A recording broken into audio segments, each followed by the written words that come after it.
Ano ang karaniwang ginagawa ng tao bago uminom ng cough syrup? Jopay!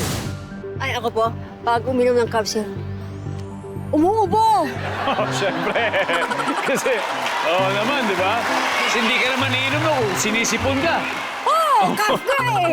Cough ka eh! Umuubo! Wala daw. Ana, anong karaniwang ginagawa ng tao bago uminom ng cough syrup? Kumakain. Kumakain. Nasaan ba? Kailangan na lang Kumakain. sigura. Good.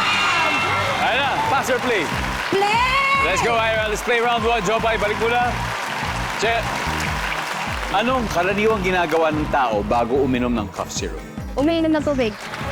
Umiinom ng tubig. Oh, wala. Cynthia, karaniwang ginagawa ng tao bago uminom ng cough syrup? Mag-check ng temperature. Magti-check ng temperature. Survey? Wala rin. Sex bomb, huddle. Jackie, bago uminom ng cough syrup? Sir, ako, bubuksan niyo muna yung takip. Siyempre.